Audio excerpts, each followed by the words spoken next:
Good morning students. मैं K D sir, social science teacher. आज से हम कक्षा 10th के लिए रिवीजन क्लास स्टार्ट करेंगे। ये रिवीजन क्लासेस बोर्ड एग्जाम 2025 के लिए बहुत ही उपयोगी साबित होगी और ये बाईलिंगुअल रहेगी, both medium Hindi and English. और खासकर उन विद्यार्थियों के लिए ये क्लासें बहुत ही लाभदायक सिद्ध होगी जो वर्तमान में महात्मा गांधी गवर्नमेंट स्कूल में अध्ययनरत है, चाहे वो निजी स्कूल में हो, सेंट्रल गवर्नमेंट के स्कूल हो, सीबीएसई पैटर्न वाले, या फिर आरबीएसई बोर्ड के हो। क्योंकि वर्तमान में जो बुक्स लगती है वो सारी एनसीईआरटी की लगती है, इसलिए सिलेबस में कोई डिफरेंस नहीं है। तो ये क्लासें कक्षा 10 में अध्ययनरत सभी विद्यार्थियों के लिए, चाहे वो किसी भी माध्यम का हो, हिंदी या इंग्लिश का हो, सभी के लिए लाभदायक सिद्ध होगी। तो आइए शुरुआत करते हैं।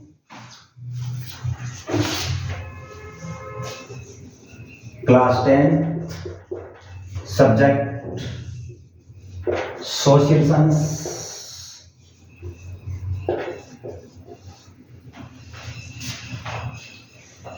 सबसे पहले हम थोड़े से माध्यमिक शिक्षा बोर्ड राजस्थान अजमेर द्वारा आयोजित ब्लूप्रिंट की चर्चा कर लेते हैं। तो हमारे 10th में सोशल साइंस की कुल बुक्स कितनी लगती है? 4। और जो एग्जाम होता है वो कितने मार्क्स का होता है? 80 मार्क्स का। 4 बुक्स है, 80 मार्क्स की है, तो प्रत्येक book divided by same marks है। एक बुक के 80 मार्क्स, एक बुक 20 मार्क्स की होगी तो 4 बुक कितने होगी? 80 मार्क्स, यानी 80 अंक की।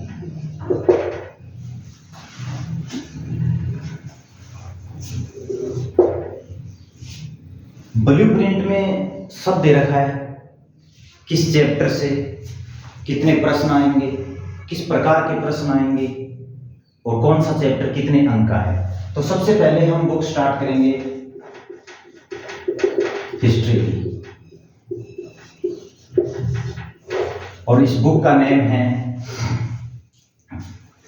इंडिया एंड द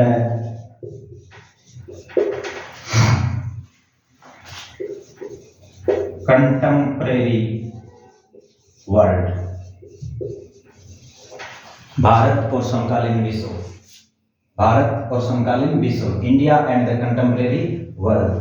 इसका चैप्टर फर्स्ट आज हम शुरू कर रहे हैं और 1 बाय 1 हम डेली सभी चैप्टर्स, सभी बुक्स के कंप्लीट करेंगे, अच्छे से रिवीजन करेंगे, कुछ भी छोड़ेंगे नहीं, बहुत लैंग्वेज में होगा।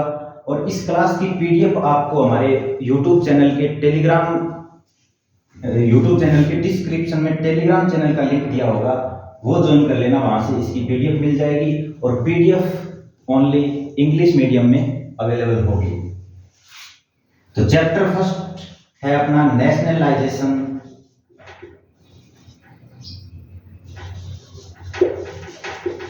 In Europe. यूरोप में राष्ट्रवाद का विकास। यूरोप एक कॉन्टिनेंट है, जैसा कि हम ज्योग्राफी में पढ़ते हैं, वर्ल्ड में 7 कॉन्टिनेंट्स है, उनमें एक यूरोप कॉन्टिनेंट है। तो यूरोप कॉन्टिनेंट में राष्ट्रवाद का विकास कैसे हुआ, राष्ट्रों की स्थापना कैसे हुई? राष्ट्रवाद मीन्स देश के लिए हम एक भक्ति की भावना कह सकते हैं, एक आदर की भावना। या यूरोप में राष्ट्र, जो राज्य थे छोटे छोटे, वो राष्ट्र कैसे बने, उनका निर्माण कैसे हुआ, इन सभी घटनाओं का अध्ययन हम चैप्टर फर्स्ट में करेंगे। तो आइए हम शुरुआत करते हैं। हम पूरा चैप्टर नहीं कवर करेंगे, रीड नहीं करेंगे, नहीं तो इसमें बहुत ज्यादा टाइम लग जाएगा और अब उतना टाइम है नहीं। हम ब्लूप्रिंट के अकॉर्डिंग मुख्य मुख्य टॉपिक छोड़ेंगे, कुछ भी नहीं। यहां से क्वेश्चन पक्का मिल जाएगा आपको एग्जाम में। तो बिंदुवार अध्ययन करेंगे कुल 15-20 पॉइंट होंगे, उनको हम अच्छे से डिस्कस करेंगे, लगभग 1 घंटे में कर लेंगे और यहाँ से आपको क्वेश्चन मिल जाएगा। तो सबसे पहला दे रखा है बुक के पहले ही पृष्ठ पे, एक व्यक्ति का नाम है फ्रेडरिक सोर्यू। फ्रेडरिक सोर्यू,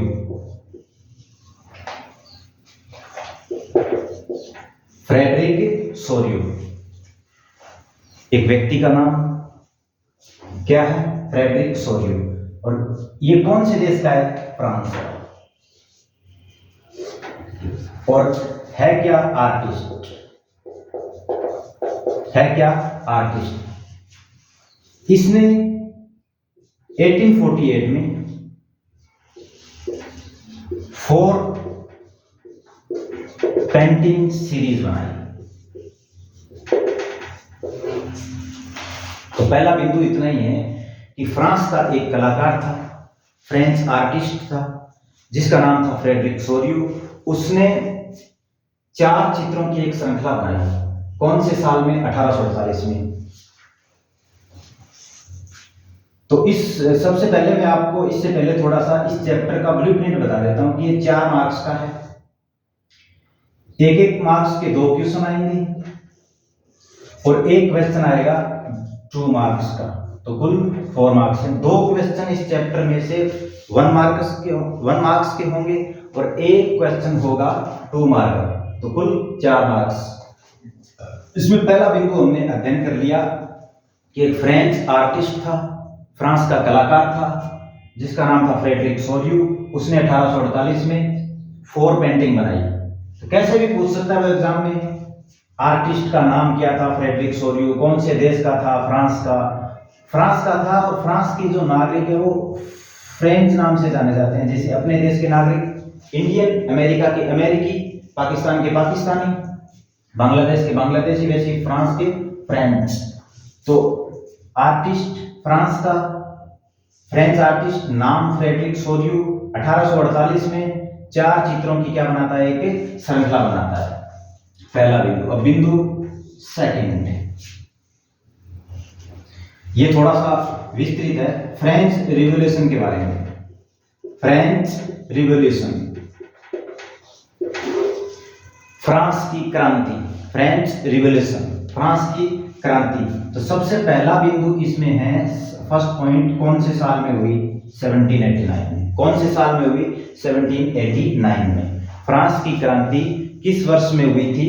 1789 में। Second, the first clear expression of nationalisation. The first clear expression, the first clear expression of nationalization।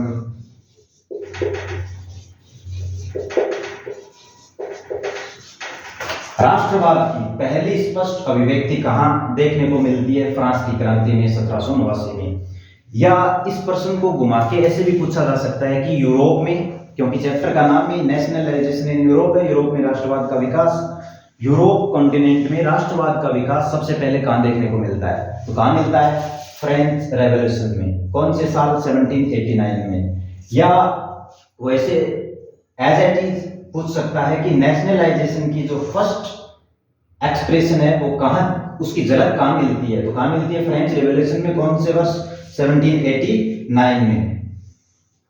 यहां पे क्या हुआ था, हम पूरा फ्रेंच रिवॉल्यूशन नहीं करेंगे, जो हमारे चैप्टर में दे रखा है वही हमारे काम का है। वैसे तो ये पूरे दिन चलता रहेगा, 10 दिन में ही कंप्लीट नहीं होगा, लेकिन हमें उन्हीं बिंदु को बार बार पढ़ना है, बार बार रिवाइज करना है, जो हमारे सिलेबस में, जो हमारी बुक में दे रखा है। तो आगे इसमें है कि वहां पे जैसे हमारी संसद होती है, वैसे ही फ्रांस में एक सभा थी, उसका नाम था स्टेट जनरल। क्या नाम था? State general. उसका नाम चेंज कर दिया फ्रेंच रिवॉल्यूशन के बाद। जो वहां पे स्टेट जनरल थी, जिस प्रकार हमारी पार्लियामेंट होती है उसी प्रकार वहां पे क्या थी? State general. उसका नाम चेंज कर दिया वहां के क्रांतिकारियों ने, वहां के राष्ट्रवादियों ने, और क्या कर दिया? National assembly. क्या कर दिया? नेशनल असेंबली, नेशनल असेंबली, राष्ट्रीय सभा।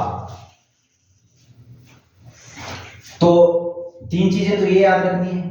फ्रेंच रिवॉल्यूशन कौन से साल में हुई? 1789 में।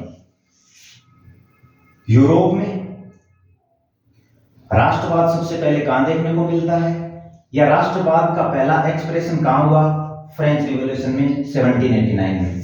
और क्या हुआ? स्टेट जनरल है उसको चेंज करके क्या कर दिया? National assembly.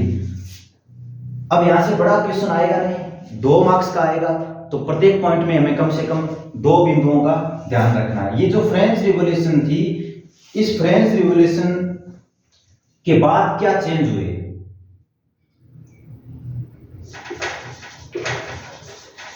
चेंज या इसका इफेक्ट, यानी फ्रांस की जो क्रांति हुई, फ्रेंच रिवॉल्यूशन हुई, उसके बाद चेंजेस क्या हुआ? तो चेंजेस क्या हुआ उसके बारे में थोड़ा सा हम देखते हैं। तो 2 बिंदुओं का ध्यान रखना है। एक तो uniform system of weight and measures, uniform system of weight and measures.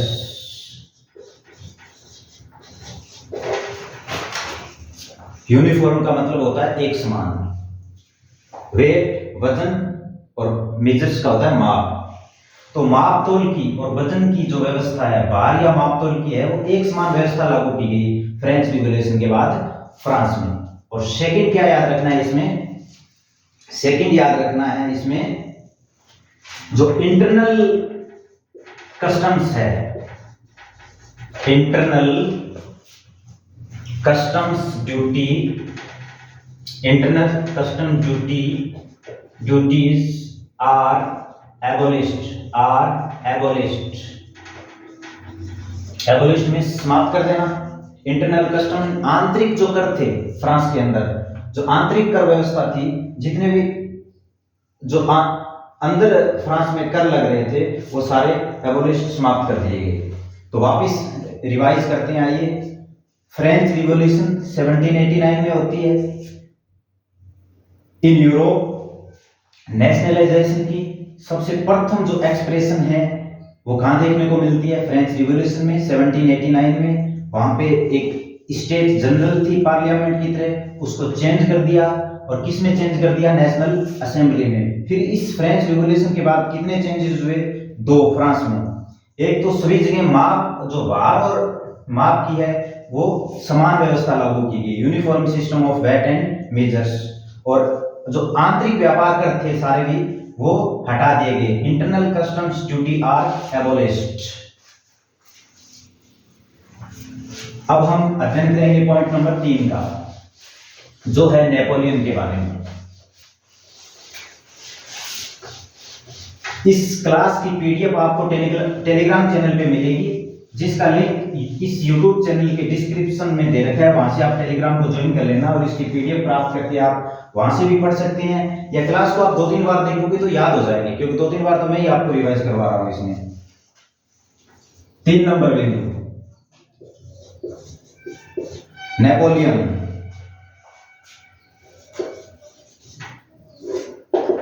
सबसे पहली बात आपको इसमें ये याद रखनी है कि नेपोलियन कौन से देश का था? Napoleon was a French citizen, French नागरिक है। तो कौन से देश का है? फ्रांस का। ठीक है। इसने एक कानून बनाया। इसने क्या बनाया? Napoleon made a Napoleon code, Napoleon code in 1804। Napoleon France का है, इसने एक कोड बनाया जिसका नाम क्या था? Napoleon code. और कौन से साल में बनाया? 1804 में, 1804 में। और इस नेपोलियन कोड को अन्य नाम से क्या जाना जाता है? एक और नाम है नेपोलियन कोड या सिविल कोड, सिविल कोड, नागरिक संहिता।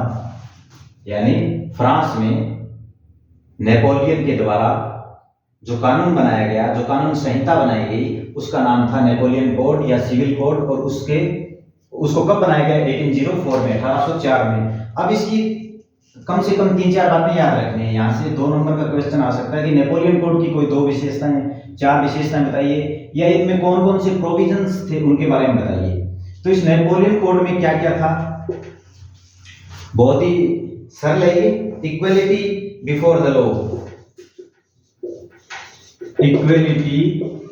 Equality before the law, equality before the law, कानून के समक्ष समानता, कानून के सामने समानता, यानी कानून की नजरों में सभी कौन क्या होंगे? समान, कोई छोटा बड़ा नहीं होगा। राइट टू प्रॉपर्टी, संपत्ति का अधिकार दिया नेपोलियन ने लोगों को। किसका अधिकार दिया? राइट टू प्रॉपर्टी का, संपत्ति का, राइट टू प्रॉपर्टी। पहला, इक्वलिटी बिफोर द लॉ, कानून के नजरों में सब क्या है? समान है। राइट टू प्रॉपर्टी, सभी को संपत्ति का अधिकार। एक इसमें आप याद रख लेना, उसने प्रशासनिक विभाजन किया था, administration division, administration division, administration division. जैसे अभी नहीं है देश, फिर राज्य को संभागों में बांटा गया, संभागों को जिलों में बांटा गया, जिलों को उपखंड में बांटा गया, तहसील, ब्लॉक, ग्राम पंचायत। इस प्रकार का प्रशासनिक विभाजन नेपोलियन ने भी वहां पे किया था। और उन्होंने किसानों को स्वतंत्रता दी थी, freedom to peasants, freedom to peasants. ये 4 चीजें याद रख लेना। नेपोलियन फ्रांस का था, उन्होंने नेपोलियन कोड बनाया जिसे सिविल कोड भी कहते हैं, 1804 में बनाया। उसकी मुख्य विशेषताएं ये है: इक्वलिटी बिफोर द लॉ, कानून के सामने सभी समान होंगे। राइट टू प्रॉपर्टी, संपत्ति का अधिकार दिया। एडमिनिस्ट्रेशन डिवीजन, प्रशासनिक विभाजन किया। और फ्रीडम टू पीजेंट्स, किसानों को स्वतंत्रताएं दी। 4 नंबर पॉइंट। ये सारे नोट्स मैंने खुद बनाए हैं, हिंदी और इंग्लिश दोनों बुक एक साथ लेंगे। तो 4 नंबर बिंदु में एक छोटा सा है, आपको बस इतना याद रखना है कि एक लैंग्वेज है जिसका नाम है मैग्यार। क्या नाम है? मैग्यार। और ये कौन सी कंट्री में बोली जाती थी?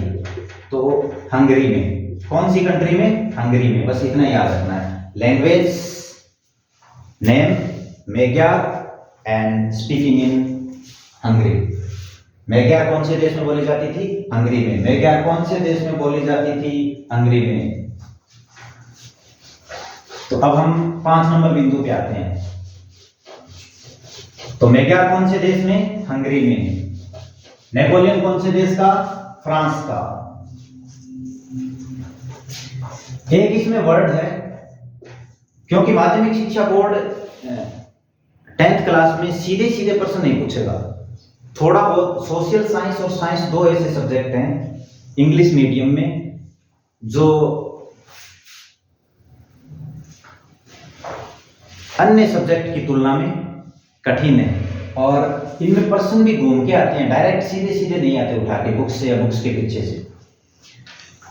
तो 5 नंबर बिंदु है सफरेज मीन्स। एक वर्ड है सफरेज, एक वर्ड है सफरेज। इस सफरेज वर्ड का अर्थ क्या है? इसका मीन्स क्या है? Means right to vote, right to vote. Suffrage means right to vote. 4 number बिंदु पे हमने क्या देखा था? मैग्यार लैंग्वेज कौन से देश में बोली जाती है? हंगरी में। सफरेज का मीन्स क्या होता है? Right to vote. 6 number, Vienna congress. Vienna congress, यहां से एक क्वेश्चन आ सकता है। वियना कांग्रेस का आयोजन कौन से साल में हुआ? 1815 में। कौन से साल में हुआ? 1815 में। और ये वियना जो जगह है ये कहां है? Capital of Austria, capital of Austria. और ये चैप्टर ही पूरा यूरोप के बारे में है। तो ऑस्ट्रिया है वो कौन से कॉन्टिनेंट में होगा, कोई सिंपल पर्सन भी पूछ ले तो यूरोप में। तो Vienna Congress held on 1815 in capital of Austria in Europe. तो इसमें 4 कंट्री इन्वॉल्व थी जिन्होंने इसका आयोजन किया था। कौन कौन सी 4 कंट्री थी? ब्रिटेन, जिन्हें हम इंग्लैंड भी कहते हैं, यूके भी कहते हैं, यूनाइटेड किंगडम, ब्रिटेन, रसिया। रसिया कौन सी कंट्री है? रूस। ब्रिटेन, रसिया, प्रसिया। कौन सी कंट्री? पर्सिया। और 4 नंबर खुद हो गया ऑस्ट्रिया।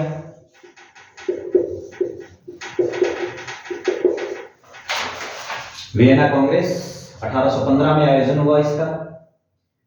वियना ऑस्ट्रिया की राजधानी है, यूरोप कॉन्टिनेंट में है। 4 देश जिन्होंने इसमें भाग लिया, ब्रिटेन, रसिया रूस को बोलते हैं, ब्रिटेन इंग्लैंड को बोलते हैं, ऑस्ट्रिया और पर्सिया। पर्सिया जर्मनी का ही पूर्व नाम है। आज का जो जर्मनी है वो उस समय का क्या था? पर्सिया, यानी एकीकरण से पहले, बिफोर यूनिफिकेशन जर्मनी का नाम पर्सिया ही था। ये ध्यान में रखना।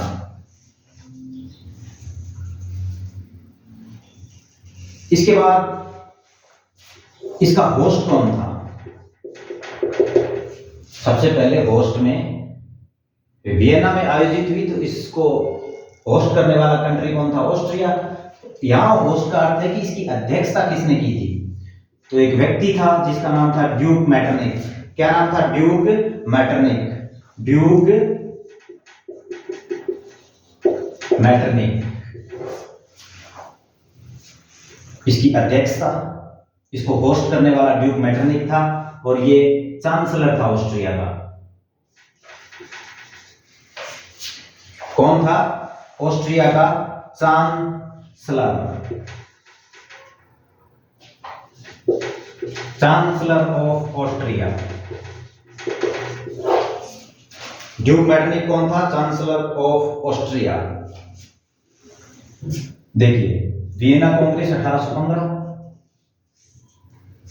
ऑस्ट्रिया में, क्योंकि वियना ऑस्ट्रिया की कैपिटल है। 4 देशों ने भाग लिया, ब्रिटेन, रसिया, पर्सिया, ऑस्ट्रिया। इसकी अध्यक्षता या इसको होस्ट ड्यूक मैटरनिक ने किया था। ये ऑस्ट्रिया का चांसलर था, और इन चारों कंट्री ने मिलकर कलेक्टिवली, इन चारों कंट्री ने मिलकर collectively defeated to Napoleon, defeated to Napoleon. ये चीज ध्यान रखना।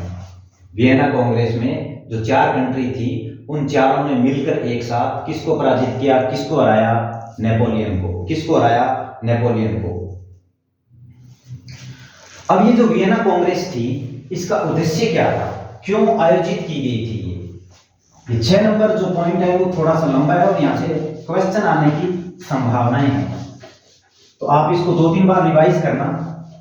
अगर मैं धीरे धीरे लिखूंगा, धीरे धीरे बोलूंगा, तो ये क्लास बहुत लंबी हो जाएगी और फिर आप नहीं देख पाओगे इसको। तो जो वियना कांग्रेस थी उसकी बात कर रहे हैं हम। किसकी बात कर रहे हैं? वियना कांग्रेस की। वियना कांग्रेस। इस वियना कांग्रेस का ऑब्जेक्ट क्या था? उद्देश्य क्या था? ये क्यों आयोजित की गई? 4 देशों ने मिलकर नेपोलियन को हराया। उसके बाद क्या मतलब ऑब्जेक्ट क्या था इसका? Undoing all change of Napoleon. Undoing all change of Napoleon.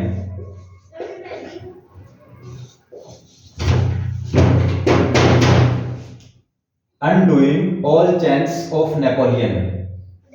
Napoleon के द्वारा जो चेंज किए गए थे 1815 से पहले, क्योंकि 1789 में फ्रेंच रिवॉल्यूशन हुई थी, उसके बाद नेपोलियन आता है, और नेपोलियन फ्रांस में बहुत सारे चेंज करता है। अभी हमने पढ़ा था नेपोलियन कोड भी बनाता है।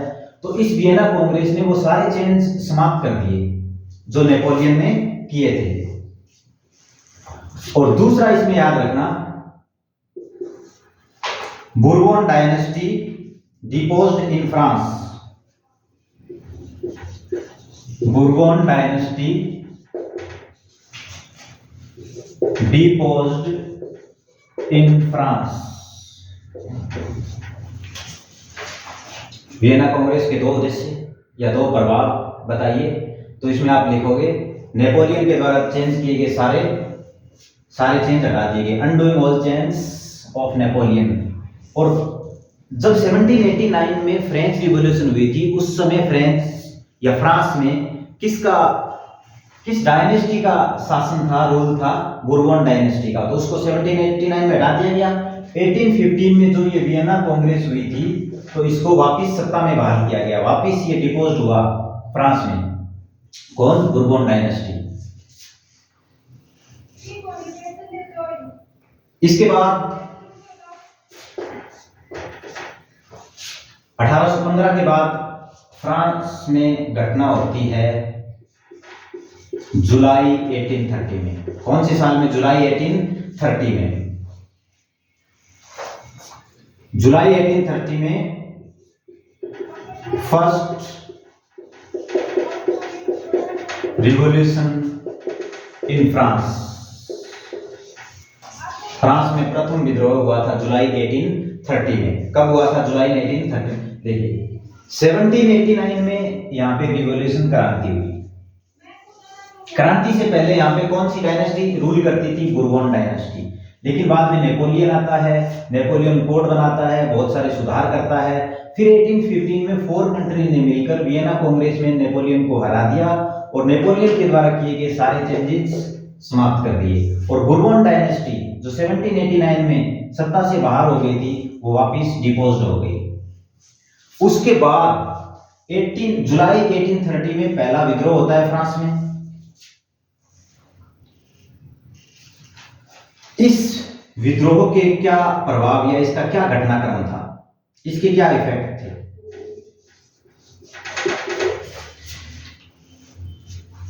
तो इसमें 3 बातें याद रखनी है। इसके क्या इफेक्ट थे? ये जो बुर्बन डायनेस्टी है, कौन सी dynasty? Bourbon dynasty. Bourbon dynasty restored to power.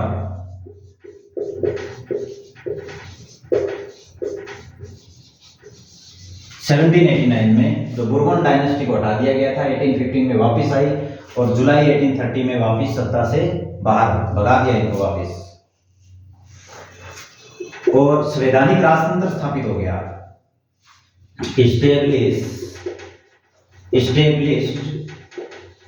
constitutional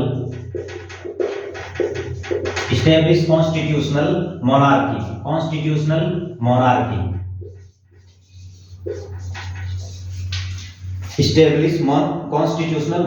संवैधानिक राजतंत्र स्थापित हो गया।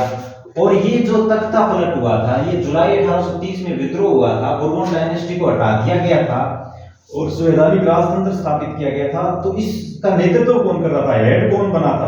इस संवैधानिक राजतंत्र का नेता कौन था? तो इस संवैधानिक राजतंत्र का हेड था लुईस फिलिप। कौन था? Louis Philips.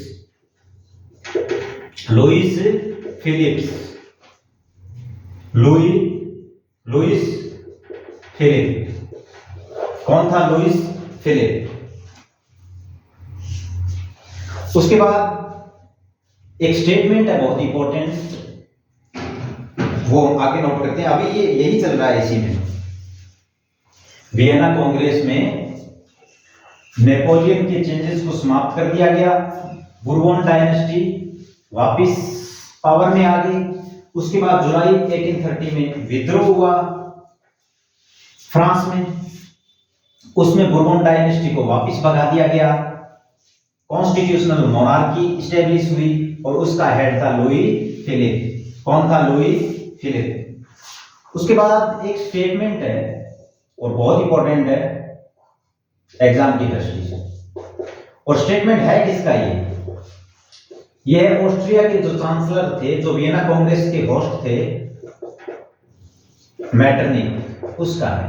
मैटरनिक क्या कहता है? When France, when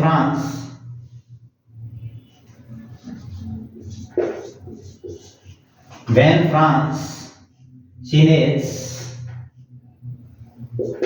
the rest of Europe catches cold. The rest of Europe catches cold. Cold सर्दी जुकाम, सीने छींकना। तो ये जो जुलाई 1830 का विद्रोह हुआ था, जिसके हेड लुईस फिलिप थे, उस विद्रोह के बाद मेटरनिक जो ऑस्ट्रिया का चांसलर है, एक स्टेटमेंट जारी करता है कि when France sneezes the rest of Europe catches cold, कि जब फ्रांस छींकता है, खांसता है, तो पूरे यूरोप कॉन्टिनेंट को सर्दी जुकाम हो जाता है। जब फ्रांस सीनेज करता है, छींकता है, खांसता है, तो पूरे यूरोप कॉन्टिनेंट को क्या हो जाता है? सर्दी जुकाम हो जाता है। और ये जो जुलाई में ही एक और अदर विद्रोह हुआ था, जुलाई 1830 में ही, इसी विद्रोह के अंतर्गत ही जुलाई 1830 में एक ब्रुसेल्स विद्रोह भी हुआ था। Brussels revolt. ब्रुसेल्स याद है आप लोगों को? बेल्जियम की राजधानी, कैपिटल ऑफ बेल्जियम, जहां यूरोपियन यूनियन का हेडक्वार्टर है। अपने पॉलिटिकल वाले में फर्स्ट चैप्टर में पावर शेयरिंग का जो चैप्टर है, उसमें ब्रुसेल्स के बारे में दिया हुआ है। तो 1830 जुलाई 1830 में ब्रुसेल्स रिवोल्ट हुआ था, और उसका रिजल्ट क्या निकला था? इस ब्रुसेल्स विद्रोह का जो रिजल्ट था वो क्या था? इस विद्रोह का रिजल्ट ये हुआ था कि Belgium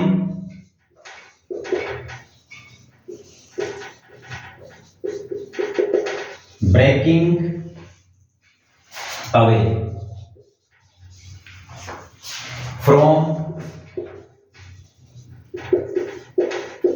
United Kingdom of the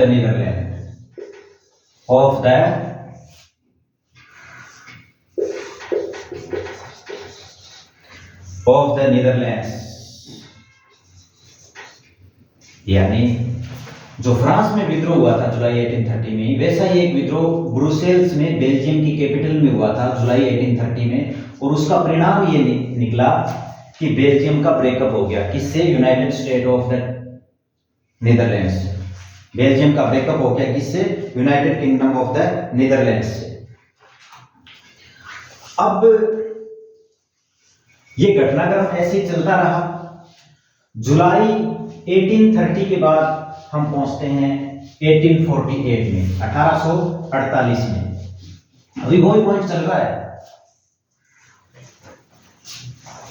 तो अब हम कहां पहुंचते हैं? 1848 में।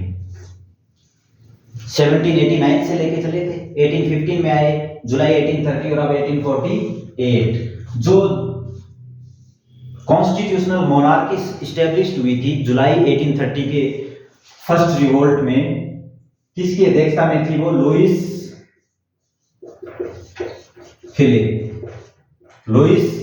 फिलिप। ये जो लुईस फिलिप था,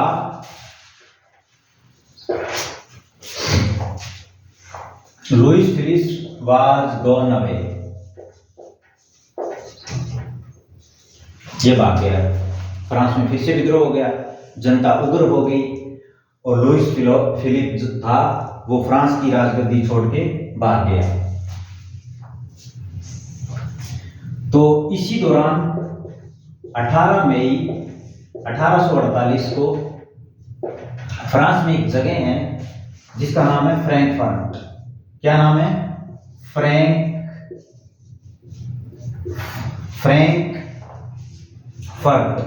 क्या नाम है? फ्रैंकफर्ट। 1848 में लुईस फिलिप भाग जाता है। उसके बाद 18 मई 1848 को फ्रैंकफर्ट में एक पार्लियामेंट का गठन होता है। किसका? फ्रैंकफर्ट पार्लियामेंट का गठन 18 मई 1848 को फ्रांस में एक पार्लियामेंट बनती है, कहाँ बनती है? फ्रैंकफर्ट। फ्रैंकफर्ट एक जगह का नाम है जो फ्रांस में है और इसी नाम से जानेगी फ्रैंकफर्ट पार्लियामेंट। इसमें कुल मेंबर कितने थे? ये क्वेश्चन मुझे लगता है इस बार आएगा। उसमें मेंबर थे 831, 18, जिस प्रकार हमारी पार्लियामेंट में है ना, हाउस ऑफ पीपल में 545 और काउंसिल ऑफ स्टेट में 245, टोटल 790 मेंबर। उसी प्रकार ये जो फ्रैंकफर्ट पार्लियामेंट थी, जो 18 मई 1848 में जब लुई फिलिप भाग गया था, ये स्टेब्लिश हुई थी। इसमें कुल मेंबर कितने थे? 1831। और ये जो फ्रैंकफर्ट पार्लियामेंट थी, एक चर्च में इसका गठन हुआ था। उस चर्च का नाम क्या था? चर्च। और उस चर्च का नाम था सेंट पॉल। चर्च का नाम क्या था? सेंट पॉल चर्च में फ्रैंकफर्ट में पार्लियामेंट का गठन 18 मई 1848 को होता है। कुल 831 मेंबर थे इसमें। इसकी दो घोषणाओं के बारे में बताइए, या इसने कौन कौन से दो प्रयास किए, वो पूछ सकते हैं आपसे। तो एक तो इन्होंने right to vote, right to vote 21 age, 21 साल के नागरिकों को वोट का अधिकार दिया, मत का अधिकार दिया। 21 साल के जो नागरिक थे फ्रांस में, उनको वोट का अधिकार दिया। और दूसरा उन्होंने दिया राइट टू वर्क, काम का अधिकार। जैसे हमारे देश में काम का अधिकार एक एक्ट के माध्यम से दिया गया है 2005 में, मनरेगा बोलते हैं जिसको हम, वैसा ही कुछ राइट टू वर्क दिया गया था फ्रैंकफर्ट पार्लियामेंट के द्वारा 1848 में। तो अब हमारा 6 नंबर बिंदु कंप्लीट होता है और हम 7 नंबर बिंदु पे आते हैं, 7 नंबर पॉइंट। और 7 नंबर पॉइंट है Greek independence, Greek independence movement. Greek independence movement कौन सा है? Greek independence movement. ग्रीक एक कंट्री है जिसको हिंदी में हम यूनान के नाम से जानते हैं। किसके नाम से? यूनान के नाम से, और इंग्लिश में ग्रीक। वहां पे जो स्वतंत्रता का आंदोलन हुआ था, उसके बारे में 2-3 बातें हमें याद रखनी है। ये स्टार्ट कौन से साल में हुआ था? स्टार्ट हुआ था 1821 में। कौन से साल में? 1821 में। और इसमें एक इंपॉर्टेंट फैक्ट दे रखा है अपनी बुक में कि एक इंग्लिश पोइट था, इंग्लिश पोइट, इंग्लिश यानी अंग्रेज कवि था एक, और उस अंग्रेज कवि का नाम था लॉर्ड बायरन। क्या नाम था? Lord Byron. ग्रीक या यूनान का जो स्वतंत्रता संघर्ष था, इंडिपेंडेंस मूवमेंट था, वो 1821 में स्टार्ट हुआ। उसमें एक अंग्रेज कवि था, इंग्लिश पोइट था लॉर्ड बायरन।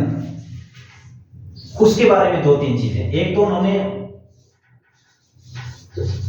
फंड बनाया, ऑर्गेनाइज्ड फंड, इस स्वतंत्रता आंदोलन में सहायता देने के लिए अंग्रेज कवि लॉर्ड बायरन के द्वारा फंड का ऑर्गेनाइज किया गया, यानी फंड बनाया गया, एक कोष बनाया गया। और इसके बाद इसमें याद रखना है हमें कि ये जो लॉर्ड बायरन था, इसकी मृत्यु हो गई थी 1824 में फीवर से। किससे? फीवर से, बुखार से। तो ग्रीक इंडिपेंडेंस मूवमेंट 1821 में स्टार्ट होता है। एक अंग्रेज कवि था लॉर्ड बायरन, जिन्होंने फंड बनाया इस स्वतंत्रता आंदोलन में सहयोग देने के लिए, और इसकी मृत्यु 1824 में फीवर से हो गई। और इस ग्रीक को फ्रीडम जो मिली थी, इस ग्रीक को जो फ्रीडम मिली थी, वो कौन से साल में मिली थी? 1832 में। और किस संधि के तहत? जिस प्रकार हमारे देश को आजादी मिलती है, माउंटबेटन योजना के तहत इंडियन इंडिपेंडेंस एक्ट लाया गया था 1947 में, भारतीय स्वतंत्रता अधिनियम। उसी प्रकार ग्रीक को जो फ्रीडम मिलती है 1832 में, वो कौन सी ट्रीटी के तहत मिलती है, कौन सी संधि के तहत मिलती है? Treaty of Constantinople.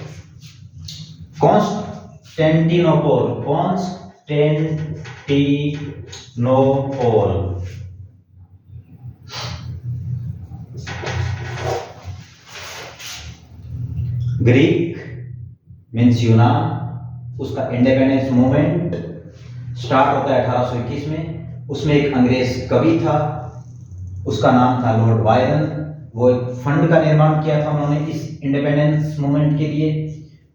उसकी जो डेथ है वो, उसकी मृत्यु है 1824 में हो जाती है, फीवर से होती है। फाइनली ग्रीक को जो फ्रीडम मिलती है वो 1832 में मिलती है। कौन सी ट्रीटी के तहत? कॉन्स्टेंटिनोपल ट्रीटी के तहत। ये कॉन्स्टेंटिनोपल है, इसको इस्तांबुल बोलते हैं हिंदी में, या कुस्तुनतुनिया। ये एक कंट्री है टर्की, जिसको हिंदी में तुर्की कहते हैं, उसकी कैपिटल है। अब नेक्स्ट पॉइंट पे चलते हैं। अगर आपको समझ में नहीं आ रहा है तो आप 2-3 बार सुने, बार बार वीडियो को देखें। एग्जाम का टाइम नजदीक है, इसलिए आप कोई भी रिस्क न लें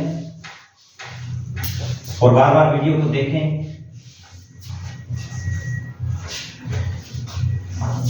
नेक्स्ट 1 नंबर पॉइंट।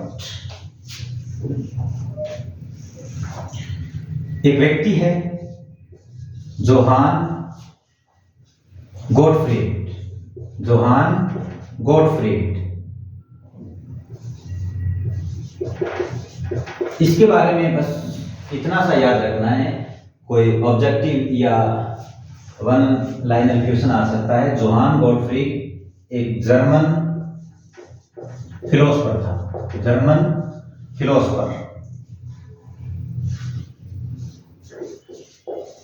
फिलोसफर होते हैं दार्शनिक। जर्मन दार्शनिक था कौन? Johann Gottfried.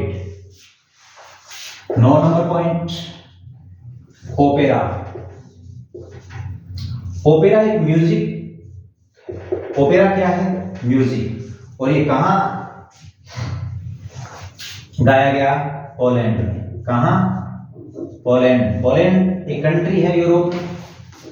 जिस प्रकार जोहान गॉटफ्रीड तो क्या था? जर्मन फिलोसफर, जर्मनी का दार्शनिक। ओपेरा एक म्यूजिक की शैली है, एक म्यूजिक है जिसे पोलैंड में उस समय गाया गया था।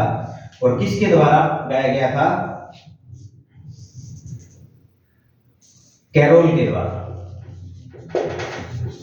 कैरोल कुरपिंस्की।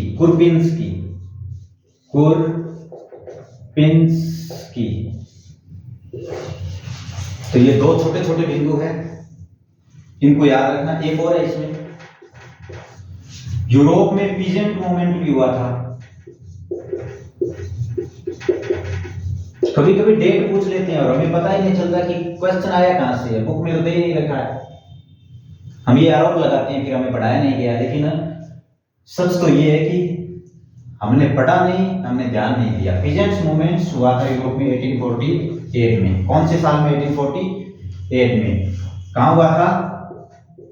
यूरोप तो एक कॉन्टिनेंट है, उसमें बहुत सारी कंट्री है, और ये स्पेशली 1-2 देश आप याद रखना, एक तो फ्रांस, यूके, यहाँ पे। तो 3 छोटे छोटे पॉइंट याद रखना। जोहान गॉटफ्रीड जर्मन फिलोसफर था, जर्मनी का दार्शनिक था। जोहान जैसे जर्मनी। ओपेरा एक म्यूजिक है, पोलैंड में गाया गया था कैरोल कुरपिंस्की के द्वारा। पीजेंट मूवमेंट यूरोप में, स्पेशली फ्रांस और यूके में 1848 में हुआ था। अब हम जो 11 नंबर और 12 नंबर पॉइंट है वो बहुत ही इंपॉर्टेंट है और बहुत ही इंटरेस्ट है।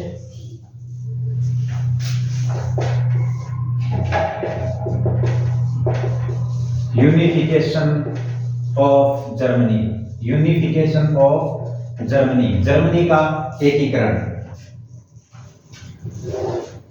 तो सबसे पहले हम मुख्य बिंदुओं पर चर्चा करते हैं। जो नेपोलियन था,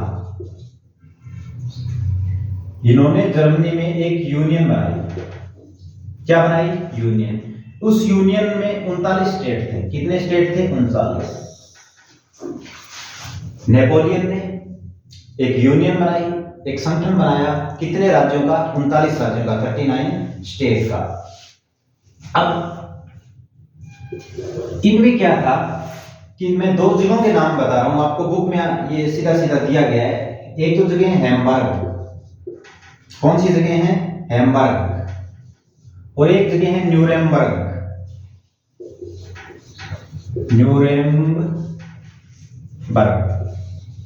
न्यूरेमबर्ग ये जगहों के नाम है, जैसे अपने कोलकाता, मुंबई, दिल्ली। तो जर्मनी के एकीकरण में सबसे पहले हम यहां से शुरुआत करेंगे कि नेपोलियन के द्वारा एक यूनियन संगठन बनाया गया 39 स्टेट्स का। इन 39 में दो स्टेट है, एक है हैम्बर्ग, एक है न्यूरेमबर्ग। इनके बीच में अगर कोई मर्चेंट, व्यापारी यहां से यहां जाता है तो उसे कितनी बार टैक्स देना पड़ता है? 11 टाइम टैक्स पे करना पड़ता है उसे। 11 टाइम टैक्स पे करना पड़ता है। नेपोलियन ने जो 39 स्टेट का यूनियन बनाया था, उसमें हैम्बर्ग से न्यूरेमबर्ग के बीच कितने बार कर लगता था? 11 बार।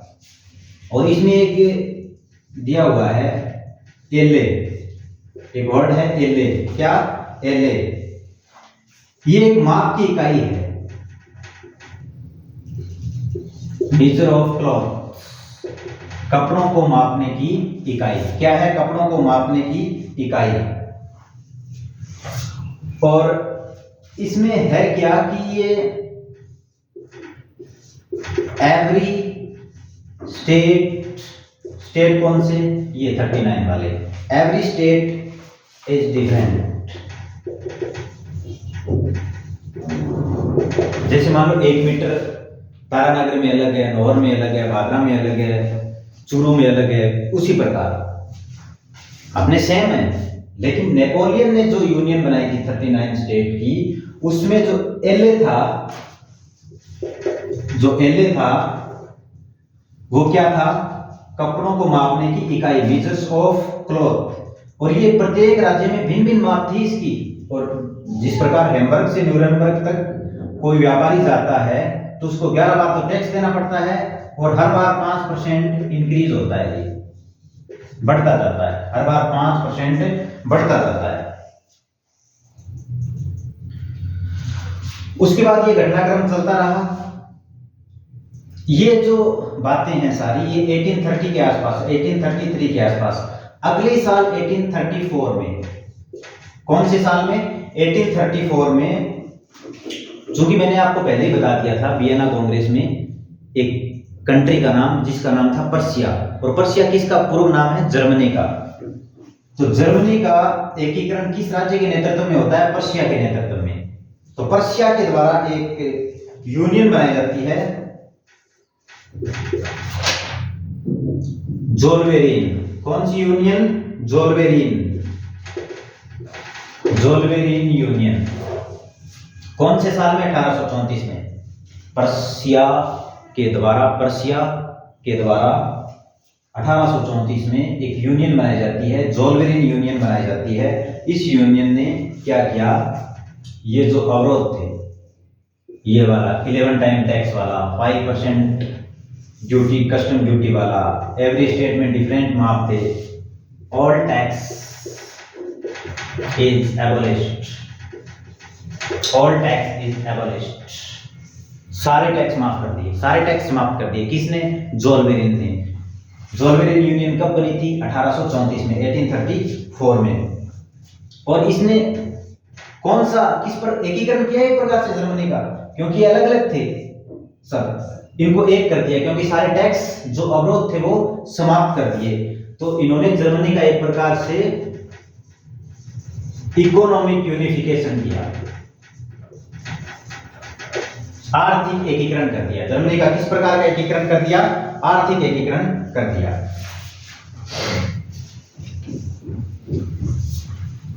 उसके बाद हम आगे देखेंगे। तो इसमें याद रखना, नेपोलियन ने जर्मनी में एक संगठन बनाया था, यूनियन बनाई थी, जिसमें 39 राज्य थे। सभी राज्यों में अलग अलग प्रकार के टैक्स थे, उसके बाद 1834 में ज़ोलवेरिन यूनियन बनती है और उसने सभी कर समाप्त कर दिए और जर्मनी का इकोनॉमिक यूनिफिकेशन कर दिया। तो हम जर्मनी का यूनिफिकेशन पढ़ रहे थे। तो इस जर्मनी का जो यूनिफिकेशन होता है, क्योंकि बड़ा प्रश्न आएगा नहीं तो हमें मुख्य मुख्य पॉइंट नोट करने हैं। ये होता है 18 जनवरी 1871 को। कौन सी डेट को? 18 जनवरी 1871 को। और 18 जनवरी 1871 को जब जर्मनी का एकीकरण हुआ तो वहां एक सेरेमनी हुई, एक समारोह हुआ। वो कहां हुआ था? यानी जर्मनी का एकीकरण का जो समारोह था, जो सेरेमनी हुई थी, वो कहां हुई थी? Palace of Versailles. Palace of Versailles, इसको हिंदी में शीश महल के नाम से भी जाना जाता है। शीश महल या वर्साई के महल। तो जर्मनी का यूनिफिकेशन, एकीकरण 18 जनवरी 1871 को होता है। इसका जो समारोह सेरेमनी है वो पैलेस ऑफ वर्साइल में होती है, शीश महल या वर्साई के महल में। ये एकीकरण किसके नेतृत्व में हुआ? लीडरशिप किसने की थी? इस एकीकरण की लीडरशिप करता है राज्य कौन सा? पर्शिया। पर्शिया के नेतृत्व में। और इसका फादर कौन था? एकीकरण का जनक कौन था? वहां पे किसके नेतृत्व में एकीकरण हुआ था? पर्शिया राज्य के। व्यक्ति कौन था? Otto von Bismarck. Otto von Bismarck. Otto von Bismarck. उसके बाद देखिए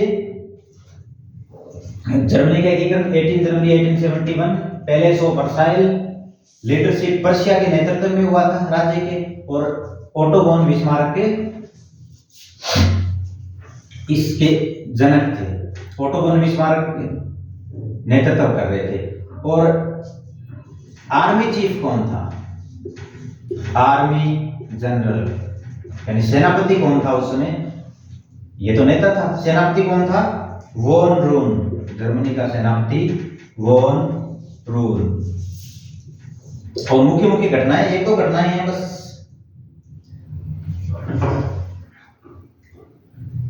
तीन देश है जिनको जर्मनी ने पराजित किया और एकीकरण हो गया उनका। Austria, France, Denmark. Austria, France और डेनमार्क, इन तीनों को बिटवीन 7 इयर्स में पराजित कर दिया था। 7 ईयर में इन तीनों को डिफीट कर दिया था और जर्मनी का एकीकरण हो गया था। Unification of Germany.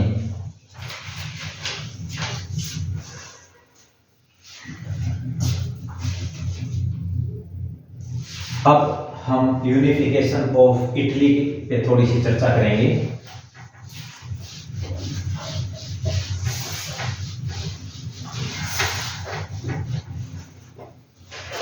Next 14 unification of Italy. Italy का एकीकरण। जर्मनी का हो गया, अब इटली का एकीकरण। जिस प्रकार जर्मनी में, पर्शिया में नेपोलियन ने कितने स्टेट बना दिए थे? 39 स्टेट। तो ये डिवाइडेड बाय 7 स्टेट। कितने स्टेट में था? 7 स्टेट में। इटली एकीकरण से पहले कितने राज्यों में विभाजित था? 7 स्टेट में। जिस प्रकार जर्मनी के एकीकरण का नेतृत्व किसने किया था? पर्शिया ने। और इटली के एकीकरण की लीडरशिप किसने की थी? तो एक राज्य ने नेतृत्व किया था, उसका नाम था Sardinia Piedmont. Sardinia Piedmont. Sardinia Piedmont. दो चीजें, एकीकरण से पहले इटली कितने स्टेट्स में डिवाइडेड था? 7 स्टेट्स में। और किस राज्य के नेतृत्व में एकीकरण हुआ था? Sardinia, Piedmont. और यहाँ पे आपको 4 पीपल ध्यान रखने हैं जो किससे रिलेटेड है? यूनिफिकेशन ऑफ इटली से रिलेटेड है। कौन कौन है बताइए? एक मैजिनी, एक तो कौन? मैजिनी। दूसरा कौन? Cavour. Mazzini, Cavour, Garibaldi. Mazzini, Cavour, Garibaldi. Mazzini, Cavour, Garibaldi and Victor Emmanuel. Victor Emmanuel. Italy के एकीकरण में शामिल 4 व्यक्ति कौन कौन थे? मैजिनी, केवूर, गैरिबाल्डी और विक्टर इमैनुअल। और 1861 में क्या हुआ? इटली का एकीकरण हो गया। और ये जो व्यक्ति है Victor Emmanuel, Victor Emmanuel was declared, Victor Emmanuel was declared the king of unification of Italy.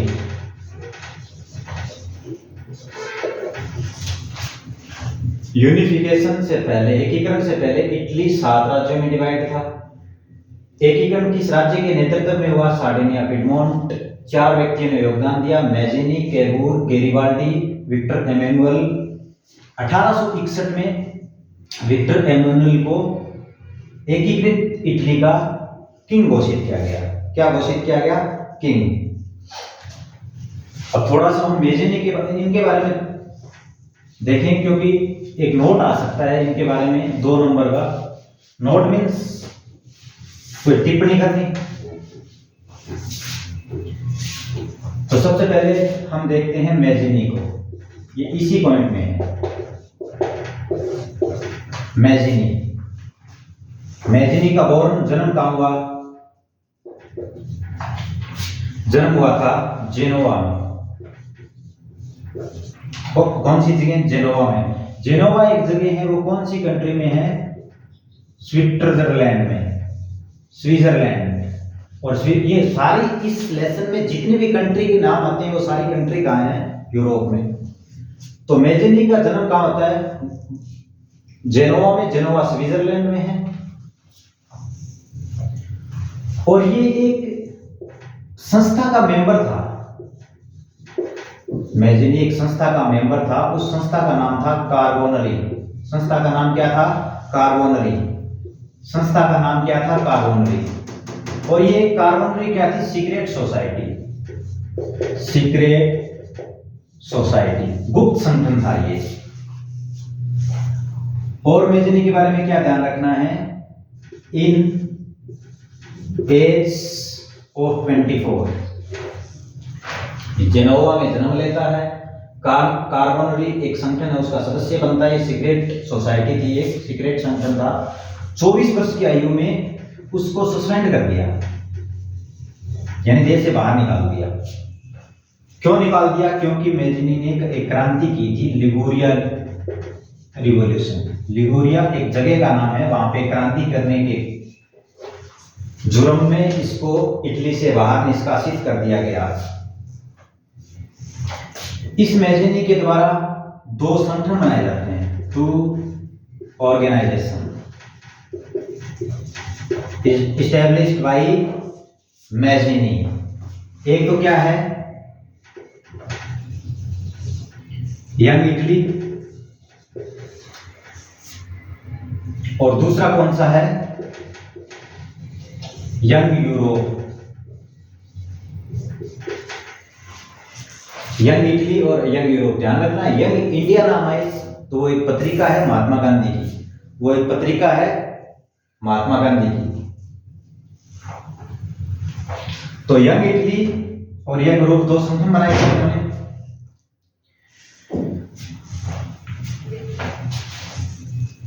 तो ठीक है बच्चों, आज के लिए इतना ही। इसको कंटिन्यू जारी रखेंगे। धन्यवाद।